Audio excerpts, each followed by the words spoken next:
नमस्कार सर्वांना, श्री स्वामी समर्थ. इंग्रजी नवीन वर्षाची सुरुवात झाली की पहिलाच येणारा सण म्हणजे मकर संक्रांती होय. मराठी पौष महिन्यात पहिलाच येणारा सण म्हणजेच मकर संक्रांती होय. मग सर्वांना 2026 मध्ये येणाऱ्या मकर संक्रांतीच्या खूप खूप शुभेच्छा. तिळगुळ घ्या आणि गोड गोड बोला. आजच्या व्हिडिओमध्ये आपण मकर संक्रांतीची संपूर्ण माहिती बघणार आहोत. म्हणजेच मकर संक्रांती यावर्षी कशावरती आली आहे, तिने कोणत्या रंगाचे वस्त्र परिधान केले आहे, तिचे व्रत काय, शस्त्र काय, पुण्यकाळ कोणता, आपल्याला कोणता रंग वर्ज्य करायचा आहे, तसेच संक्रांत काळात कोणती कामे करावी, कोणती कामे करू नये, आपण दान काय द्यावे आणि संक्रांती काळात कोणकोणत्या गोष्टी केल्या जातात, या सर्व गोष्टींची माहिती आपण आज बघणार आहोत. त्यामुळे हा व्हिडिओ शेवटपर्यंत नक्की बघा. मैत्रिणींनो, आपल्या हिंदू संस्कृतीत मकर संक्रांतीच्या सणाला खूप महत्त्व आहे. जेव्हा सूर्य मकर राशीत प्रवेश करतो त्या शुभ योगाला मकर संक्रांत असे म्हणतात. या मकर संक्रांतीच्या दिवसापासून सूर्याचं उत्तरायण सुरू होतं आणि हा उत्तरायणाचा काळ अधिक शुभ मानला जातो. मकर संक्रांत हा नेहमीच 14 जानेवारीलाच येत असतो. त्यातल्या त्यात 13 जानेवारीला किंवा 15 जानेवारीला मकर संक्रांत येणं असं क्वचितच घडतं. मात्र नेहमी हा सण 14 जानेवारीलाच येतो आणि यावर्षीसुद्धा मकर संक्रांती ही 14 जानेवारी बुधवारी आलेली आहे.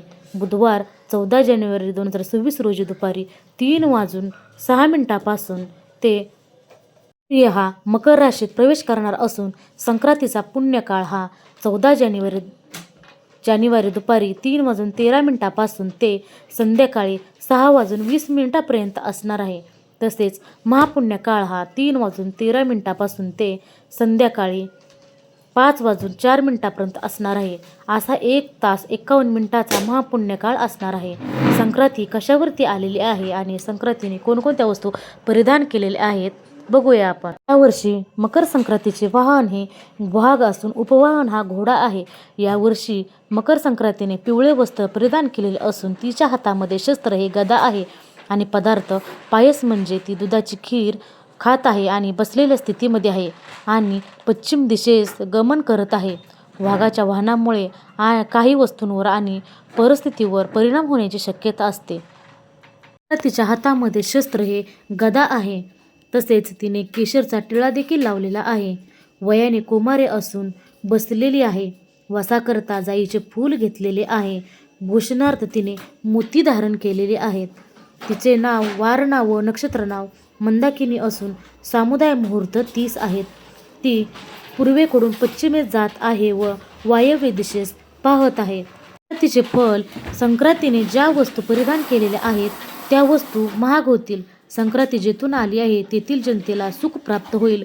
ज्योतिषशास्त्रानुसार तांदूळ, डाळी या वस्तू या महाग होण्याची शक्यता असते. तिच्या काळात दान धर्माला खूप महत्त्व आहे. पर्वकाळामध्ये देवयाचे दान म्हणजेच वस्त्रदान, भांडी, अन्नदान, फळे, गाय इत्यादी यथाशक्ती दान द्यावेत. तसेच संक्रांतीच्या काळात झाडे तोडणे, कठोर बोलणे, शब्द वापरणे आणि तामसिक पदार्थ खाणे हे वर्ज्य करावं. संक्रांतीच्या काळात लोक हे पवित्र नद्यांमध्ये जसे की गंगा, यमुना, गोदावरी या नद्यांमध्ये स्नान करत असतात आणि तीळ, गूळ, खिचडी, ब्लँकेट आणि उबदार कपड्यांचे दान देखील करत असतात. तिळगुळ हा महाराष्ट्रात आणि गोडगोड बोला असे म्हणत तीळ आणि गुळाचे लाडू वाटले जातात, जे आरोग्यासाठी या थंडीच्या दिवसामध्ये खूप फायदेशीर असतात. त्यापासून आपल्याला ही ऊर्जा मिळते. मकर संक्रांतीच्या काळात सूर्य हा धनु राशीतून मकर राशीत प्रवेश करत असतो, ज्याला सूर्याचं उत्तरायण सुरू झालं असं म्हणतात. या काळामध्ये दिवस हा मोठा होतो आणि रात्र ही लहान होत असते.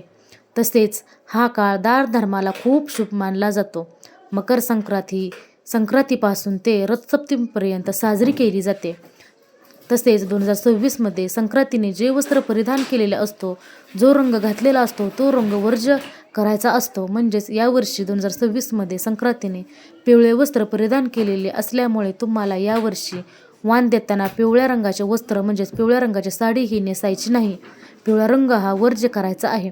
पिवळ्या बांगड्या, पिवळे फुलं, पिवळा गजरा हे पिवळे रंग तुम्हाला वर्ज्य करायचे आहेत. 2026ची मकर संक्रांती पिवळ्या रंगावरती आलेली आहे. संक्रांतीच्या आदल्या दिवशीच भोगी हा देखील सण साजरा केला जातो. भोगी हा मंगळवार दिनांक 13 जानेवारी 2026 रोजी आलेली आहे. 14 तारखेला मकर संक्रांती त्या दिवशी षटतिला ही एकादशी आलेली आहे. मकर संक्रांती आणि षटतिला एकादशी हे दोन्ही सण आपण यावर्षी एकत्र साजरे करणार आहोत. आणि 15 जानेवारी 2026 रोजी करी दिन आलेले आहे, म्हणजेच त्या दिवशी किंक्रात आहे. किंक्राती दिवशी लहान मुलांचे बोरनान देखील केले जाते. हे बोरनान लहान मुलांचे केले जाते. जन्मल्यापासून ते वर्षापर्यंतच्या मुलांचे बोरनान केले जाते.